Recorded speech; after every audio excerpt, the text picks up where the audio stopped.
दिल्ली में मुख्यमंत्री के चेहरे पर सियासी हंगामा तेज। आतिशी ने पूछा, 10 दिन बाद भी कोई सीएम तय क्यों नहीं कर पाई है बीजेपी। दिल्ली बीजेपी के अध्यक्ष वीरेंद्र सचदेवा ने कहा, आतिशी किस्मत से एमएलए बन गई, उनकी पार्टी के नेता ही उनको नेता प्रतिपक्ष नहीं मानते। 20 फरवरी को दिल्ली के सीएम का शपथ ग्रहण होगा। 19 फरवरी को विधायक दल की बैठक होगी और मुख्यमंत्री के नाम का ऐलान होगा। शपथ ग्रहण के लिए दिल्ली का रामलीला मैदान सजने लगा है। टेंट, कुर्सियां, सोफे लगने शुरू हो गए हैं। दिल्ली बीजेपी दफ्तर पहुंचे वीरेंद्र सचदेवा और तरुण चुग। शपथ ग्रहण समारोह और विधायक दल की बैठक की तैयारियों पर चर्चा की। बीजेपी सांसद प्रवीण खंडेलवाल ने कहा, पीएम और राष्ट्रीय नेतृत्व जो नाम तय करेगा वही सीएम बनेगा। आप नेता प्रियंका कक्कड़ बोली, बीजेपी की अंदरूनी खींचतान से दिल्ली की जनता परेशान है। आम आदमी पार्टी पर मनोज तिवारी भी भड़के, सीएम फेस के लिए आपको बेचैन होने की जरूरत नहीं है। बीजेपी विधायक अभय वर्मा ने कहा, हमारी पार्टी जल्दबाजी में फैसले नहीं लेती है, वक्त लग रहा है, कोई बात नहीं। दिल्ली में सरकार गठन से पहले यमुना की सफाई शुरू हो गई है। यमुना में उतारी गई हैं कई आधुनिक मशीनें। 2027 तक यमुना को साफ करने का अल्टीमेटम दिया है प्रधानमंत्री ने। Irrigation and flood control department के एसीएस ने कहा, 3 स्टेज में यमुना की सफाई पर काम हो रहा है। 2027 तक इसे पूरी तरह क्लीन करने का लक्ष्य है। अभी सरकार बनी नहीं, लेकिन यमुना की सफाई शुरू हो गई। बीजेपी विधायक मनजिंदर सिरसा ने कहा, काम करके दिखाना पीएम मोदी की गारंटी है।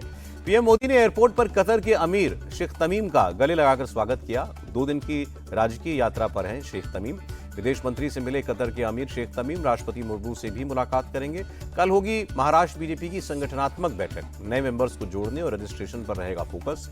एकनाथ शिंदे से कोल्ड वॉर की खबरों पर सीएम फडणवीस ने चुप्पी तोड़ी और कहा, सरकार में सब कुछ ठीक है। राहुल शिवाले ने शिंदे और फडणवीस में नाराजगी की खबरों को खारिज किया। कहा, शिवसेना और बीजेपी का जोड़ फेविकॉल से भी मजबूत है।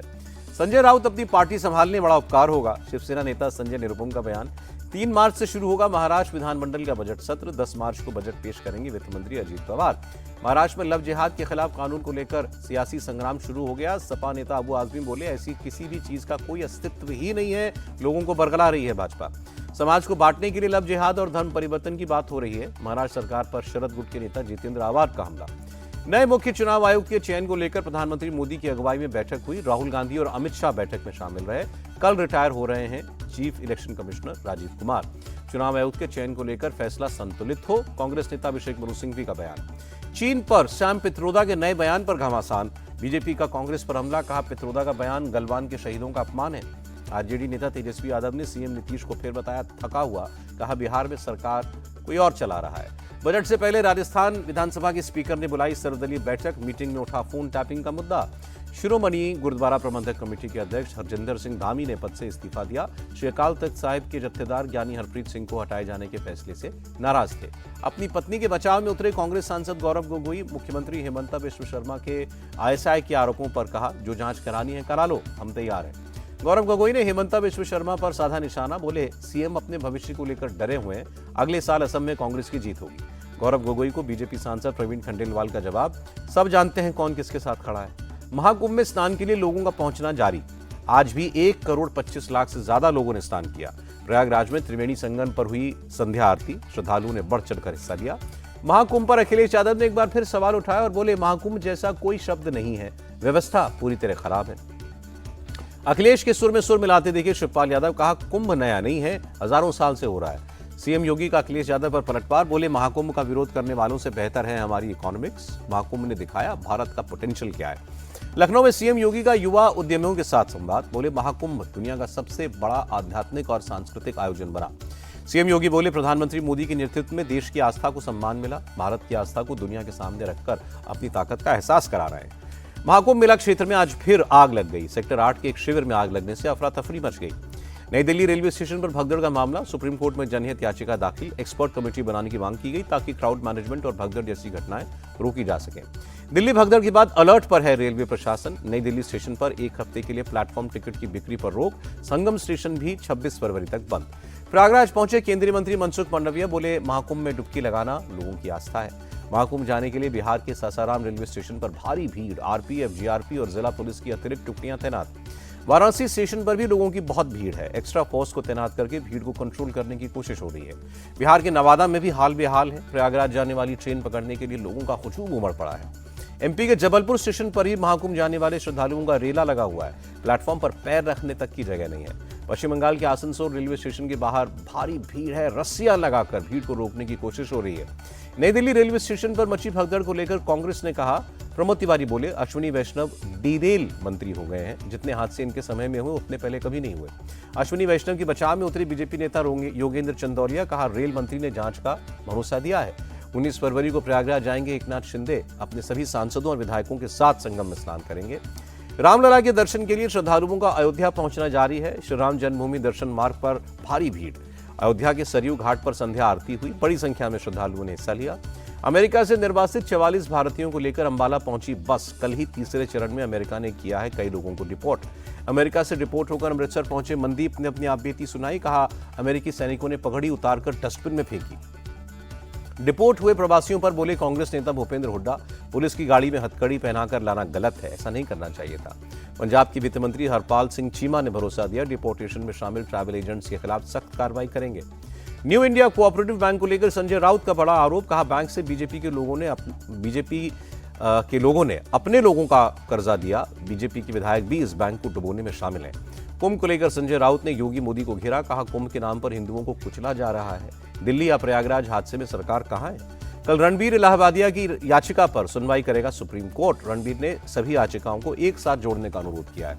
6 मार्च को एनसीडब्ल्यू के सामने पेश होंगे रणबीर इलाहाबादिया। अपूर्वा मखीजा और आशीष चचलानी, समय रैना और जसप्रीत सिंह को 11 मार्च को पेश होने को कहा गया है। महाराष्ट्र साइबर सेल ने समय रैना को झटका दिया, वीडियो कॉन्फ्रेंसिंग के जरिए पेश होने की मांग ठुकराई। 18 फरवरी को मुंबई में स्टेटमेंट रिकॉर्ड कराने को कहा। रणबीर इलाहाबादिया को 24 फरवरी को बुलाया। झारखंड के चाईबासा में सुरक्षा बलों को कामयाबी, नक्सलियों द्वारा लगाए गए एक आईईडी को डिफ्यूज किया गया। ओडिशा में पिछले 4 साल में 36,000 से ज्यादा महिलाएं लापता हो गई हैं। मुख्यमंत्री मांझी विधानसभा में चौंकाने वाले आंकड़े रखते हुए बोले। कल से उत्तर प्रदेश विधानसभा का बजट सत्र शुरू होगा। सत्र से पहले सीएम योगी ने की सर्वदलीय बैठक की अध्यक्षता। योगी ने विधानसभा भवन के मुख्य द्वार का अनावरण किया, भित्ति चित्र का भी अनावरण किया।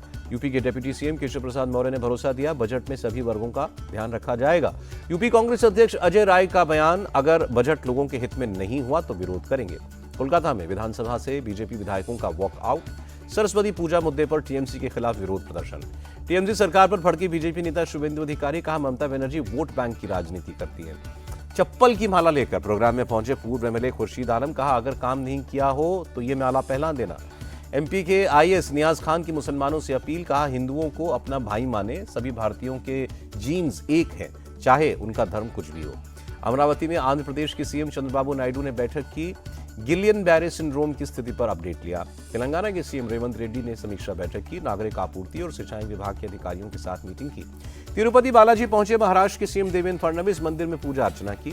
बीजेपी हम पर हिंदी थोपने की कोशिश कर रही है, तमिलनाडु के डिप्टी सीएम उदयनिधि स्टालिन ने स्टेटमेंट दिया। केंद्रीय मंत्री धर्मेंद्र प्रधान ने दिया जवाब, कहा सरकार हिंदी भाषा थोप नहीं रही है, अगर कोई छात्र कई भाषाएं सीखना चाहता है तो इसमें आपको क्या दिक्कत है। भारत सरकार एनईपी को लागू करने के लिए प्रतिबद्ध है, धर्मेंद्र प्रधान का बयान। पटना में बीपीएससी की 70वीं पीटी को रद्द करवाने के लिए फिर प्रदर्शन। पटना में बीजेपी और जेडीयू ऑफिस की सुरक्षा बढ़ाई गई। बॉर्डर पर पाकिस्तानी सैनिकों के सीजफायर उल्लंघन पर बोले एलजी मनोज सिन्हा, भारतीय सेना बॉर्डर पर करारा जवाब दे रही है। केंद्रीय मंत्री किरेन रिजिजू ने गुलमर्ग का दौरा किया, कहा बारामूला में स्वास्थ्य, शिक्षा और खेल क्षेत्रों का मुआयना किया। मुरैना में सीएम मोहन सिंह यादव ने पर्यटन सुविधाओं का निरीक्षण किया। बीजेपी प्रदेश अध्यक्ष वीडी शर्मा और कई और लोग मौजूद रहे। जम्मू कश्मीर के उधमपुर में लगी भीषण आग। वन क्षेत्र में आग की सूचना पर मौके पर पहुंची दमकल की टीमें। लखनऊ में कैंसर संस्थान का अखिलेश यादव ने दौरा किया, वहां की व्यवस्थाओं का जायजा लिया। मैसूर में एक ही परिवार के 4 सदस्यों ने खुदकुशी की। 45 साल के चेतन ने अपनी मां, पत्नी और बेटे को जहर देकर मार दिया और फिर खुद को फांसी लगा ली। जम्मू कश्मीर के गुरेज में ताजा बर्फबारी, सड़कों पर से बर्फ हटाने का काम जारी है। गाजियाबाद के मोदी नगर में बुलडोजर का एक्शन। सरकारी जमीन पर कई सालों से बने अवैध मदरसे को हटाया गया। खुद को ईडी अफसर बताकर 30 लाख की ठगी करने वाला एसआई गिरफ्तार हुआ। कर्नाटक पुलिस ने उसके 3 साथियों को भी पकड़ा। आरोपी त्रिशूर के एक थाने में सब इंस्पेक्टर के पद पर तैनात था। नोएडा के सेक्टर 41 में हर्ष फायरिंग का मामला। शादी के समारोह में हुई फायरिंग में एक 2.5 साल के बच्चे की मौत हो गई। हर्ष फायरिंग की घटना को लेकर जांच जारी। सीसीटीवी के आधार पर पहचान कर रही है पुलिस। बारात में शामिल दूसरे मेहमानों से भी पूछताछ।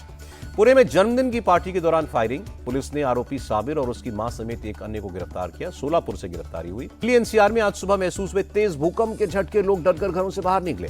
धौलाकुआं में दुर्गाबाई कॉलेज में था एपिसेंटर। भूकंप का केंद्र दिल्ली में धरती से 5 किलोमीटर नीचे। दिल्ली के बाद बिहार में भी कांपी धरती। सिवान में रिक्टर स्केल पर 4 तीव्रता का भूकंप आया। मामूली तेजी के साथ बंद हुआ शेयर मार्केट। सेंसेक्स 57 अंक चढ़कर 75,996 पर बंद हुआ। निफ्टी भी 30 अंक बढ़ा और अमेरिकी डॉलर के मुकाबले रुपया 16 पैसे गिरा। $1 86 रुपए 87 पैसे पर बंद हुआ।